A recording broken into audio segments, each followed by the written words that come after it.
Hello and welcome back to more Dragon's Lair 3D Return to the Lair, where last time we continued our adventures in the castle through the crypt area and we obtained a new essence, the Dragon's Spirit, which is going to allow us to regain health without having to stop the flow of combat to drink a health potion, which is going to be very, very useful, particularly for boss fights, especially the one we're going to do today. The boss fight is going to end off today's episode, quite a challenging one, so the Dragon Spirit is going to come in very handy. Now, it's been a few days. Actually, I think it's been about a week since the last episode, because I've been pretty busy working on stuff on the main channel.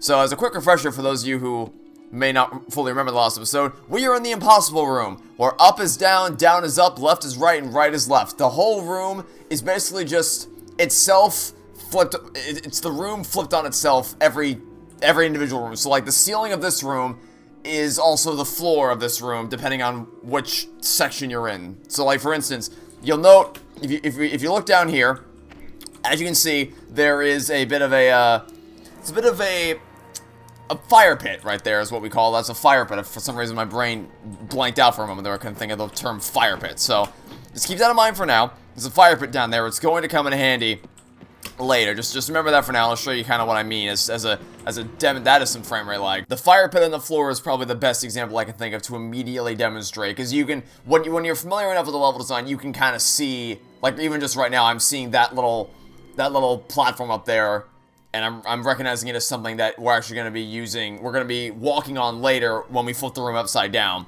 But the average player probably isn't going to notice that, because obviously they aren't as familiar with the level design as I am. But also, if you go through this door, it takes you back to the beginning of the stage. So that's an interesting detail, I suppose. But the fire pit is one that everyone's going to recognize immediately if you know that it's there. Now then, what we're going to do is we're going to go through here. You'll notice that there's a little eyeball on the wall. That's something you're going to want to keep in mind for later as well, because that will come in handy down the line. We haven't gotten to much gameplay yet, but we're leaving some breadcrumbs that we're going to try to pay off a bit later in the video. Okay, so now we're in this room. If you look up at the ceiling, you'll notice that there's a fire pit on the ceiling. And that the reason why is because, and that right there is the same staircase that we walked up. And that's the same door that we went through to start our ascent through this room. And that's also the same banner on the wall from earlier, because we've just essentially flipped the room upside down. Even though it's a completely different room or not a completely different room, it's got the same lighting and color scheme as the rooms from before, but because we're standing upside down in the room, it looks completely different. So it's both a really creative way to repurpose level assets, but also just it's a mind-bending room to stand in. Like I said, I could really just explore every last inch of this place and show you all the little cool little nooks and crannies of how they really just flipped everything on its head, literally and figuratively, to create a room that really is impossible, because logistically, none of this makes any sense in terms of how doors connect to each other, but in a magical castle, I suppose you can get away with it. I just really like this room. It's a really neat place to explore, but I've stalled enough time. I've been recording for like 5 minutes, I haven't even gotten to a main level yet, so let's jump through here. When you're done exploring, I encourage you to just explore this room at your leisure.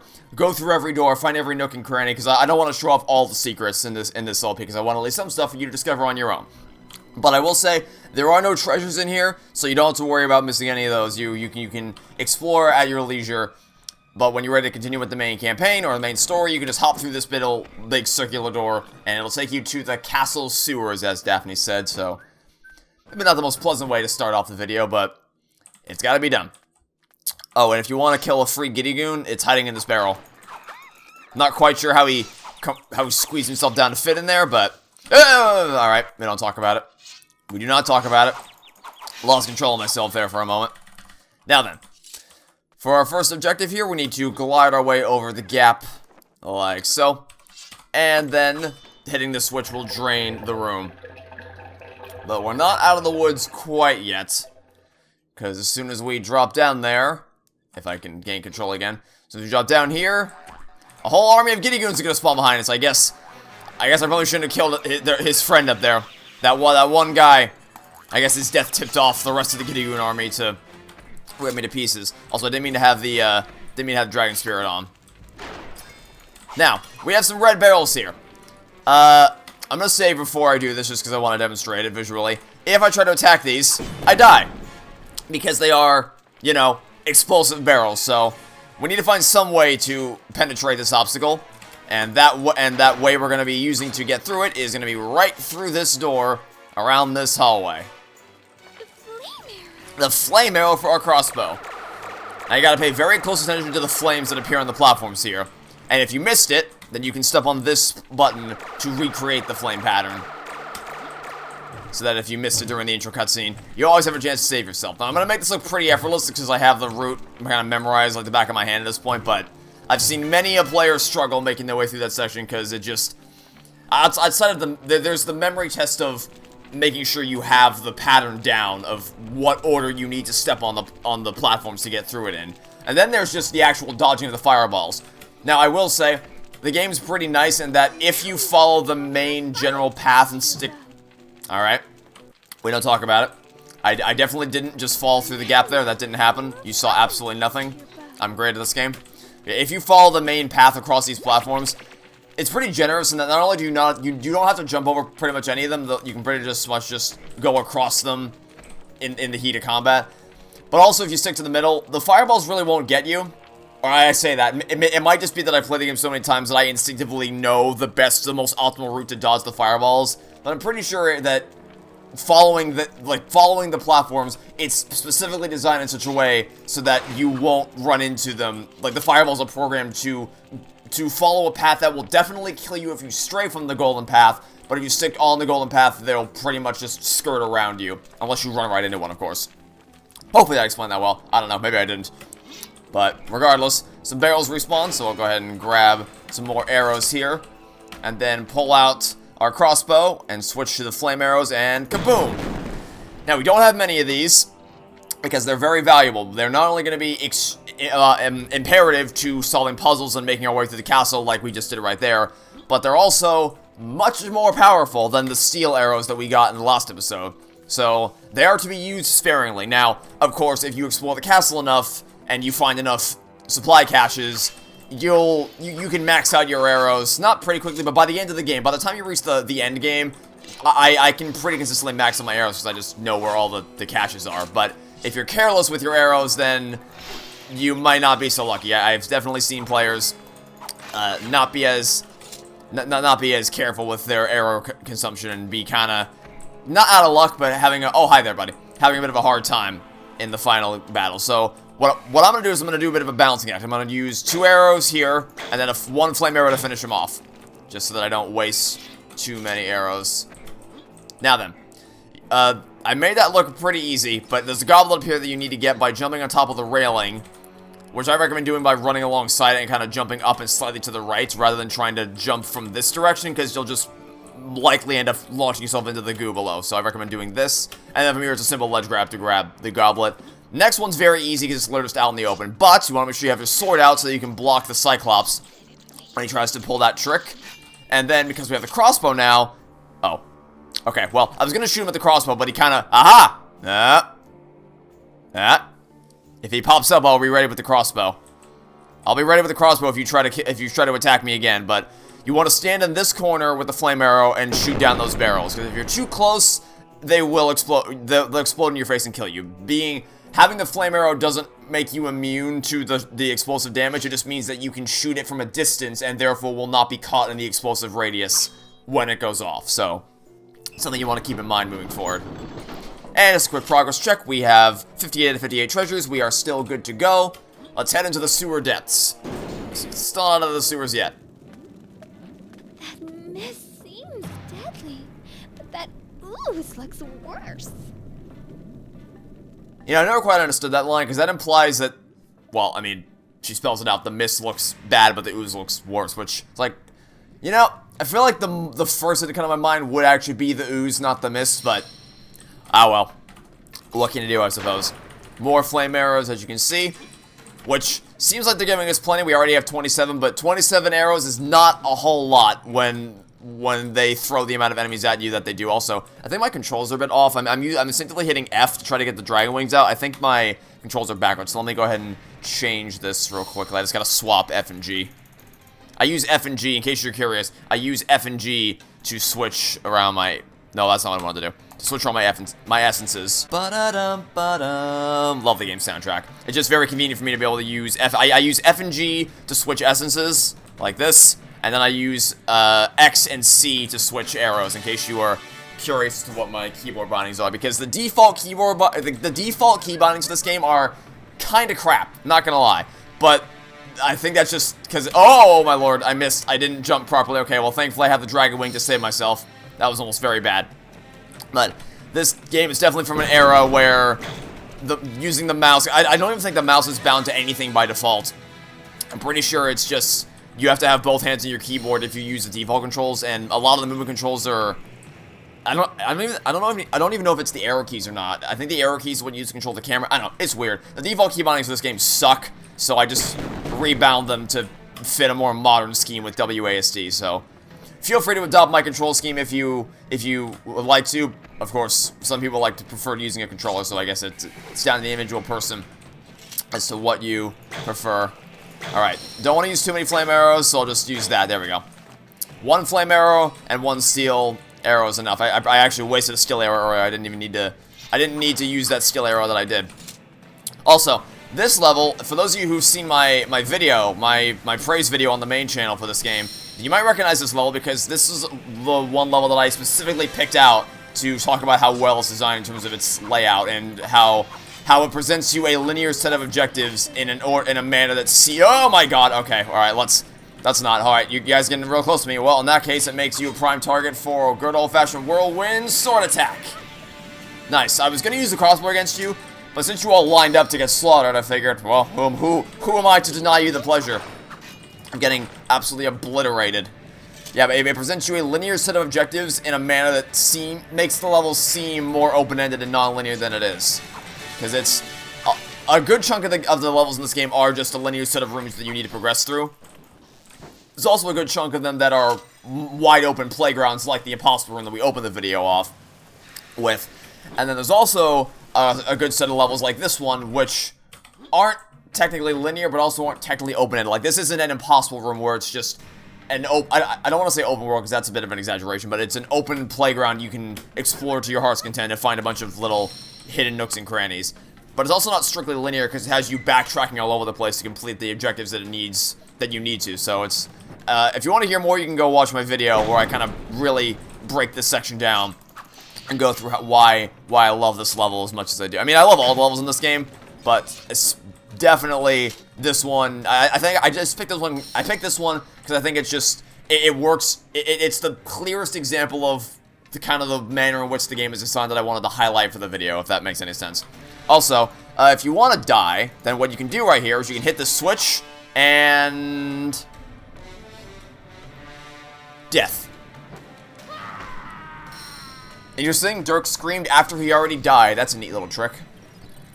But interestingly, that isn't all that out there, by the way, because if you look up, you can see there's a block there that looks very out of place, and you see a switch here that doesn't seem to do much of anything, and you can see a giant marking on the floor, so it's not exactly hard to tell this is going to happen. There are really the only criticism that I have of this game, outside of the fact that it shows its age and the fact that it doesn't autosave, which not super big on, but as far as the game's design, gameplay-wise, the traps, like the tricks and traps, aren't really something that I'm too fond of. For instance, this room. This room is ripped right out of the arcade, except that it's just mirrored. So, for those of you who play the arcade version, you know that walking down the stairs, you will die unless you know that it's going to do that, and then you can try to save yourself. Which I couldn't do, but you can save yourself if you're quick enough. I just wasn't there. But this room kind of indicates why the traps are there, because a big part of the original Dragon's Lair is that you have things like, hold on, let me save again, so I don't have to redo all that. You have things like this, where you pull on the chain and it just floods the room and you die immediately. That was a lot of what Dragon's Lair was all about, was trying to figure out what the correct way to move through a room was, and a lot of the things were just traps designed to get you killed. But the thing is, that wasn't really a point of praise for the original Dragon's Lair arcade game, because the arcade game was, as much as I love the animation, and I have a lot of I have a lot of respect for Dragon's Lair in terms of it as a technical achievement in the world of Laserdisc arcade games. As an actual video game, if I played that in the 80s, probably would have gotten pissed at it, gotta be honest, because from what I understand, it was double or quadruple the price of a standard arcade game. It was either 50 cents or $1, I'm not sure which one it was. And in addition to that, it wasn't actually a proper game in the traditional sense. It was basically an elongated QuickTime event. So, I mean, you can just look up gameplay of it and you'll see what I mean. The room was just each room was a long series of QuickTime events. And it's designed that way because it wants to get the most out of your money. It's designed to milk you dry so that you have to just empty out your wallet in order to be able to get to the Dragon's Lair and then subsequently beat the Dragon's Lair, or beat the dragon in his lair. Which doesn't really translate that well to a home game, because when you buy the home game, you've paid the flat price and you have the game forever now. So you don't need to, I mean, you shouldn't, typically, I'm not defending that practice of the arcade game. I think that's crappy that was how the game was designed. But it's that you have even less of an excuse for the home game because you've paid a flat price. Now there's you no longer have a financial incentive to place random insta-kill traps like that all over the place, except to maintain the, I guess, identity of what Dragon's Lair is. So I wouldn't say that I hate that element of the game, but I can see how to a new player it would be frustrating to see things like that happen where sometimes you have no way of, like the chain for instance, unless you play the arcade game, you have no way of knowing that chain is going to kill you. However, I don't think that every single one is like that. I don't think every insta-kill trap is like the chain where there's just, without knowledge of the arcade, there's no way to know it's going to kill you. Like, for instance, the block that fell from the ceiling, I think that's reasonably fair to assume that the marking on the floor plus the very clearly out-of-place block in the ceiling, maybe hitting this switch directly below the block is going to get me killed. Who knows? And then there's also things like the bookcases in the library where you can see the mystical particle effects around the ones that are going to fall over to let you know as the player that, hey, this is going to kill me, I need to avoid this. But not all of them are like that. The coffin trap, for instance, in the last episode, no way to know that's going to kill you, so it varies. That's really my only point of contention with the game, is that some of the insta-kill traps are trial and error, but I don't think it's as egregious of a problem as you might think. It's because a lot of them can be reasonably deduced as being things that will kill you. So that was a very long tangent. Hopefully I was cohesive in what I wanted to say there. I don't know. Anyway, step 1, kill the spider. Step 2, somersault down the left side of this room. I think I might have somersaulted too early. Nope, I'm good. Okay. I dodged all the knives. Step 2, fire arrow, steel arrow. Step 3, get ready for the Cyclops worm to appear. If he's going to appear. Is he not going to appear? Sometimes he doesn't appear. Looks like he might not appear. Okay, he's not going to appear. See you later. Sometimes the Cyclops worm appears in the center pool right there, but I guess he didn't feel like showing up today. Also, 3 free treasures, because why not? Now then, let's stop talking about trial and error traps and start preparing for the boss fight that I teased at the beginning of the episode. Remember? Oh, okay, almost fell there.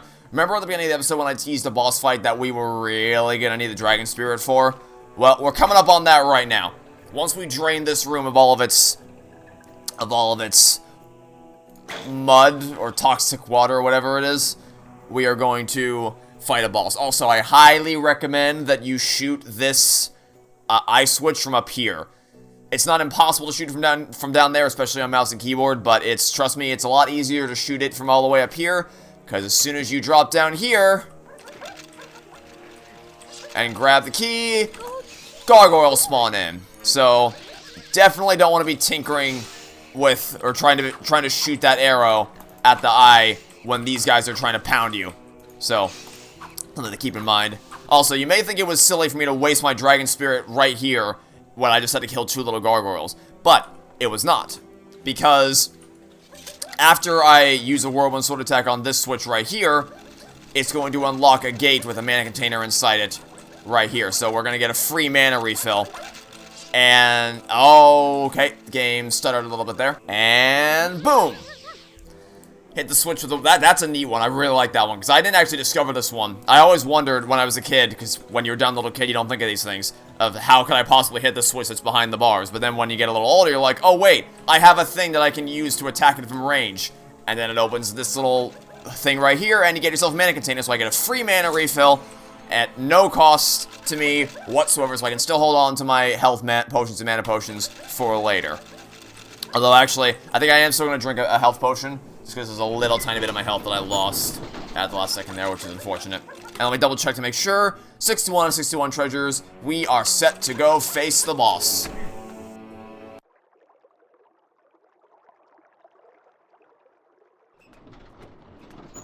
And this boss is particularly unique in that it doesn't actually throw you into the action right away. Which I guess is technically true of the last one, because for all the other bosses, except the last one we did in episode 3, where we fought the 3 ghosts, the bosses are all their individual level. Like, we're gonna save right here so I can show you. This room is called the Cyclops worm, because we're about to fight the Cyclops worm. And the same is true for the Robot Knight and the Bat King. Although you can't save in the Bat King until after you actually kill the Bat King, because save's coming and all that. But the point is, that's the case for all of them, except for the last one we did in episode 3, because that was just, that level was just called Crypt Creeps, and the boss is built into the end of that level as opposed to being its own level like all the other ones. But this one's unique in that, for all of those, so where I was going with that is that, even though it is technically, they don't throw you in right away because it's part of a different level, once you get into the boss room, it starts immediately and they throw you into it. As is the case for the Robot Knight and for the Bat King. But for this one, it doesn't, as you can see, it doesn't throw you in right away. It's a very, almost eerie feeling because you can see the boss right below me. You can see it just sleeping there, and you know you're gonna have to fight it, which just makes the building sense of dread all the more intimidating as you have to go around the room, especially because everything you do, whether it's hitting the switch or lowering this platform, everything makes a really loud noise, so it's kind of like Over the Hedge, the beginning of Over the Hedge, where RJ's trying not to wake up Vincent. There's this looming sense of dread you can feel, and you don't want to wake him up, but then of course you hit the switch, and he wakes up anyway. So, now, step 1, equip the Dragon Spear. Also forgot to drink a health potion, so I will instead drink a mana potion to make sure I have my mana, because I need my mana at full for this battle. You need to have your mana at full so that you can heal up you can use the Dragon Spirit to its fullest potential. Here's what you do for this battle. This is what you can serve your flame arrows for. This is what you can serve your flame arrows for. Step 1, wait for him to open his eye, and then shoot him with the flame arrow, then drop down, and attack him. Now lock onto him with the target, pull out your crossbow, shoot him again with the flame arrow, assuming you don't hit the tentacle by mistake. And so long as you have the Dragon Spirit equipped and your health container, or your health and mana are both maxed out as much as they can be with all the mana containers and health containers you found along the way, you don't really have to worry about your health at all, because as you can see, I'm taking a lot of hits from the tentacles, but I'm not really worried about it because the Dragon Spirit is saving my ass, which makes the boss, I don't want to say easy, because I've seen people play this game for the first time. I know that people struggle with this boss battle, but when you know what you're doing and you're experienced enough, you can learn to use the Dragon Spirit to pretty much trivialize that. So yeah, I stand by what I said at the beginning. You may think I opened the video and I said this is really challenging, and then I just absolutely steamroll through that, but it's because I've played this game a lot, so I know how to dominate these bosses. I've played this game for 2 decades, essentially, because I started playing it, God, I think 2004, maybe, because I was not old enough to hold a controller in 2002 when this game came out, but it's been almost 2 decades of my life has been spent playing this game, so I'm very familiar with how the bosses work and how to use everything the game throws at you to your advantage to make them go by in a flash. Because if you don't, I have done this boss without the Dragon Spirit, I should say. I did that for when I made my video, just to see if it was possible to do this boss without it, and it's just barely possible, but you can do it if you're quick enough at dodging the tentacles. But the real path to success here is equip the Dragon Spirit, make sure your health and mana are filled to the brim before you start the battle, and make sure you're collecting the health containers, the mana containers along the way, so that you actually have enough. You have enough health to survive, and you have enough mana to restore your health to make sure you survive. And that is going to be your key to success in this battle. I think I did a good enough job explaining all that. Hopefully. Maybe. I don't know. Regardless, now I'm going to need to drink a mana potion to get my mana back up to full capacity. Especially because we're going to unlock a new essence right here. The Dragon's Eye. And now you might understand why I made a point of calling attention to the eye that you saw in the Impossible Room earlier. So we're going to grab this, equip the Dragon's Eye to reveal a hidden passageway through the door, And this takes us right back to the Impossible Room.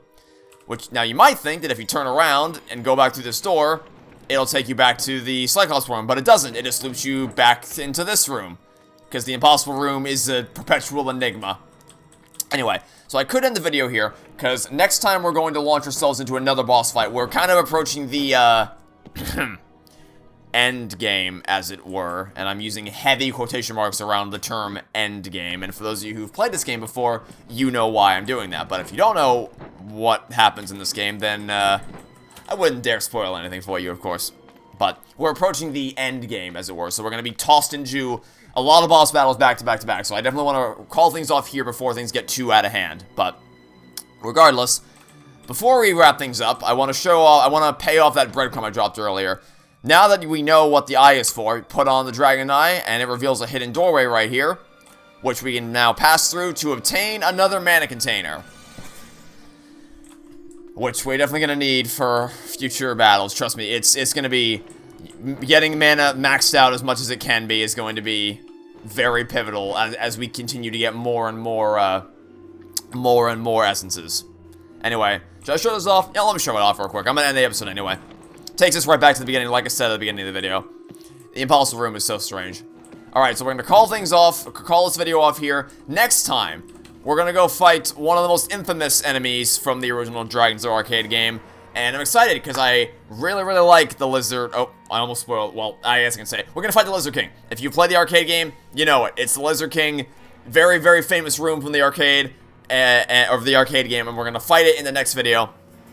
And I really like that boss. It's among my favorites of the game, and I guess I can go into a bit more detail why once we play it next time. But for now, that'll be it for the video. So thanks for watching. Stay tuned for next time. Hope to catch you all soon for some more Dragon's Lair 3D Return to the Lair. Goodbye.